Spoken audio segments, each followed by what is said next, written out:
Hi ನಮಸ್ಕಾರ ಸ್ನೇಹಿತರೆ, ಹೇಗಿದ್ದೀರಿ ಎಲ್ಲ? ನಾನಿವತ್ತು ಹಲಸಿನಹಣ್ಣಿಂದ ಒಂದು ಡಿಶ್ ಮಾಡೋದನ್ನು ಹೇಳ್ಕೊಡ್ತೇನೆ. ಸಾಮಾನ್ಯವಾಗಿ ಎಲ್ಲರಿಗೂ ಈ ಡಿಶ್ ಬಂದೇ ಬರ್ತದೆ, ಆದರೆ ನಾನು ನಮ್ಮ ಮನೇಲಿ ಹೇಗೆ ಮಾಡೋದಂತ ಹೇಳ್ತಾ ಇದ್ದೀನಿ. ನೋಡಿ, ಬೆಳೆದಿರುವಂತಹ ಒಳ್ಳೆ ಹಲಸಿನಹಣ್ಣನ್ನು ತಗೊಳ್ಳಿ. ತುಂಬ ಸ್ವೀಟ್ ಇದ್ದರೂ ಒಳ್ಳೆಯದು. ಅದನ್ನು ಸ್ವಲ್ಪ ಕಟ್ ಮಾಡ್ಕೊಳ್ಳಿ.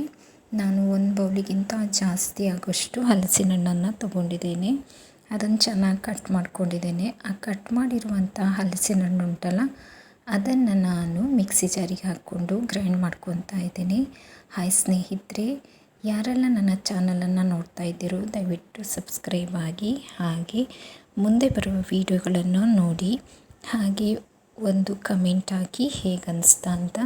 ದಯವಿಟ್ಟು ವಿಡಿಯೋನ ಪೂರ್ತಿ ನೋಡಿ. ನಾನು ಚೆನ್ನಾಗಿ ಅದನ್ನು ಮಿಕ್ಸಿಗೆ ಹಾಕ್ಕೊಂಡು ನೋಡಿ, ಫಸ್ಟ್ ಈ ರೀತಿ ನೀರು ಹಾಕದೆ ತರಿಯಾಗಿ ರುಬ್ಕೊಳ್ಳಿ. ನಂತರ ನೀರು ಹಾಕ್ಕೊಳ್ಳಿ, ಸ್ವಲ್ಪ 1 ಸ್ಪೂನ್ ಆಗೋಷ್ಟು.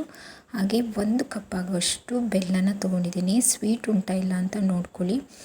ಬೆಲ್ಲ ನಿಮಗೆ ಚೆನ್ನಾಗಿ ಗಾಳಿಸ್ಕೋಬೇಕು ಅನಿಸಿದರೆ ನೀರು ಹಾಕ್ಕೊಂಡು ಗಾಳಿಸ್ಕೋಬೋದು, ಆದರೆ ಇದು ನೀರು ಹಾಕ್ಬಾರ್ದಲ್ಲ, ಹಾಗಾಗಿ ನೋಡಿ ಇಷ್ಟು ಚೆನ್ನಾಗಿ ಬರಬೇಕು.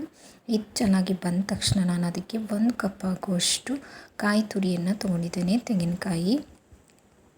ಅದನ್ನು ನಾವು ಅದೇ ಮಿಕ್ಸಿ ಜಾರಿಗೆ ಹಾಕೊಳ್ಳೋಣ.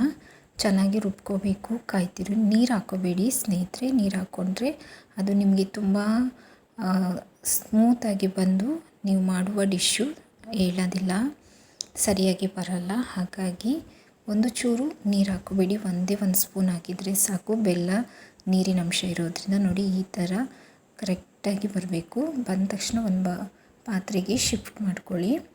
ನೋಡಿ, ನಾನು ಇದನ್ನು ಶಿಫ್ಟ್ ಮಾಡ್ಕೊತಾ ಇದ್ದೇನೆ. ಚೆನ್ನಾಗಿ ಅದು ಗ್ರೈಂಡ್ ಆಗಬೇಕು ಮಾತ್ರ. ಅದಕ್ಕೆ ನಾನು 1.5 ಕಪ್ ಆಗೋಷ್ಟು ಅಕ್ಕಿನ ಬೆಳಗ್ಗೆಯೇ ನಾನು ನೆನೆಸಿಟ್ಟಿರ್ತೀನಿ. ಅದು ಒಂದು 3ರಿಂದ 4 ಗಂಟೆ ಆದರೂ ನೆನಿಬೇಕು. ನಿಮ್ಗೆ ಅಷ್ಟು ಟೈಮ್ ಇಲ್ಲ ಅಂದರೆ ಒಂದು 2-2.5 ಗಂಟೆ ಆದರೂ ನೆನೆದ್ರೆ ಸಾಕು. ಅದನ್ನು ಸಹ 1.5 ಕಪ್ ಅಕ್ಕಿನ ನೆನೆಸಿಟ್ಟಿದ್ದು ಚೆನ್ನಾಗಿ ತೊಳ್ಕೊಂಡು ಮಿಕ್ಸಿಗೆ ಹಾಕ್ತಾಯಿದ್ದೀನಿ. ಅದೇ ಮಿಕ್ಸಿಗೆ ಹಾಕ್ಕೊಳ್ಳಿ. ಹಾಗೆ ಒಂದೇ ಒಂದು ಏಲಕ್ಕಿ ಹಾಕಿ, ಸ್ವಲ್ಪ ರುಚಿಗೆ ತಕ್ಕಷ್ಟು ಉಪ್ಪನ್ನು ಹಾಕಿ, ಸ್ವಲ್ಪ ನೀರು ಹಾಕಿ ಚೆನ್ನಾಗಿ ಸಣ್ಣ ಆಗುವಾಗ, ಅಂದರೆ ನುಣ್ಣಗೆ ರುಬ್ಕೋಬೇಕು. ಇದನ್ನು ಸಹ ನಾನು ಅದೇ ಪಾತ್ರೆಗೆ ಟ್ರಾನ್ಸ್ಫರ್ ಮಾಡ್ತಾಯಿದ್ದೇನೆ. ನೋಡಿ, ಇಷ್ಟು ದಪ್ಪ ಇರಬೇಕು ಇದು. ಇದಕ್ಕೆ ನೀರೆಂತ ಮಿಕ್ಸ್ ಮಾಡಬೇಡಿ. ಹಾಗೆ ನೋಡಿ, ಎಲ್ಲದನ್ನು ಒಟ್ಟಿಗೆ ಮಿಕ್ಸ್ ಮಾಡ್ಕೊಳ್ಳಿ. ನೋಡಿ ಎಷ್ಟು ಚೆನ್ನಾಗಿ ಕಾಣ್ತಾ ಇದೆ. ಚೆನ್ನಾಗಿ ಮಿಕ್ಸ್ ಮಾಡ್ಕೊಳ್ಳಿ. ನೀವು ಈ ಟೈಮಲ್ಲಿ ಉಪ್ಪು ಕಮ್ಮಿ ಉಂಟಾ ಅಥವಾ ಸಿಹಿ ಕಮ್ಮಿ ಉಂಟಾ ನೋಡ್ಕೊಳ್ಳಿ. ಉಪ್ಪೇನು ಹೆಚ್ಚು ಬೇಡ, ಆದರೂ ಸಹ ನೋಡ್ಕೊಳ್ಳಿ. ಸಿಹಿ ಕಮ್ಮಿ ಇದ್ದರೆ ಬೇಕಾದರೆ ಸ್ವಲ್ಪ ಬೆಲ್ಲನ ಬಳಸಿ, ಬೇಡ ಆದರೆ ಬೇಡ. ಹಲಸಿನ ಹಣ್ಣು ಕೆಲವೊಂದು ತುಂಬ ಸ್ವೀಟ್ ಇರ್ತದೆ, ಕೆಲವೊಂದು ತುಂಬ ಸಪ್ಪೆ ಇರ್ತದೆ.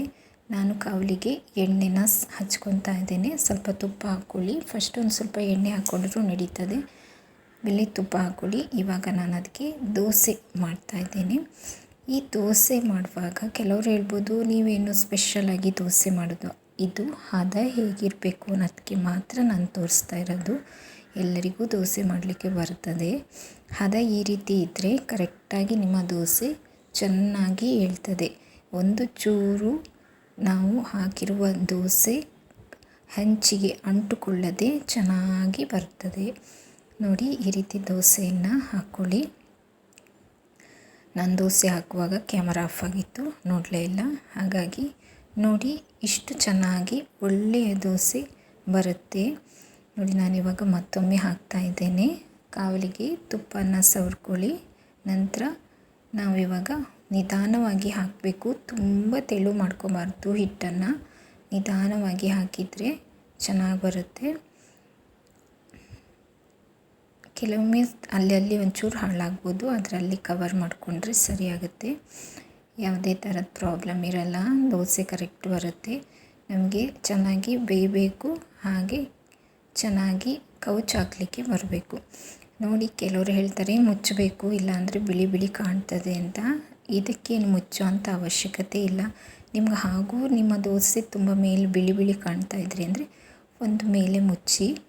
ನೋಡಿ, ಇವಾಗ ತುಪ್ಪ ಹಾಕಿದ್ದೀನಿ ಮೇಲೆ, ಚೆನ್ನಾಗಿ ಬೇಯಲಿ. ಸಿಮ್ಮಲ್ಲಿ ಇಟ್ಕೊಳ್ಳಿ, ಯಾಕಂದರೆ ಬೆಲ್ಲ ಹಾಕಿರೋದ್ರಿಂದ ಅದು ಬೇಗನೆ ಕತ್ತೋಗ್ತದೆ. ಅಂದರೆ ಸೀದೋಗ್ತದೆ. ಅದಕ್ಕೋಸ್ಕರ ನಾನು ನಿಮ್ಗೆ ಹೇಳ್ತಾ ಇದ್ದೀನಿ, ತುಂಬ ಸಿಮ್ಮಲ್ಲಿಟ್ಕೊಂಡು ಬೇಯಿಸಬೇಕಾಗ್ತದೆ ದೋಸೆನ. ನೋಡಿ ಎಷ್ಟು ಚೆನ್ನಾಗಿ ತಿರುವಾಕ್ಲಿಕ್ಕೆ ಬಂತು. ಸ್ನೇಹಿತರೆ, ಈ ರೀತಿ ತಿರುವಾಕಿದ ನಂತರ ಮತ್ತೆ ಸ್ವಲ್ಪ ಮೇಲೆ ತುಪ್ಪನ ಹಾಕ್ಬೋದು, ಚೆನ್ನಾಗಿ ಬರುತ್ತೆ ಟೇಸ್ಟು. ನಿಮಗೆ ಎಷ್ಟು ಬೇಕೋ ಅಷ್ಟು ತಿನ್ಬೋದು, ಆರೋಗ್ಯಕ್ಕೂ ತುಂಬ ಒಳ್ಳೆಯದು. ಸ್ನೇಹಿತರೆ, ಯಾರೆಲ್ಲ ನನ್ನ ಚಾನಲಿಗೆ ಹೊಸಬರಿದ್ದರೂ ದಯವಿಟ್ಟು ಸಬ್ಸ್ಕ್ರೈಬ್ ಆಗಿ, ಹಾಗೆ ಒಂದು ಕಮೆಂಟ್ ಹಾಕಿ ಹೇಗಿತ್ತು ನನ್ನ ವಿಡಿಯೋ ಅಂತ ಹೇಳಿ.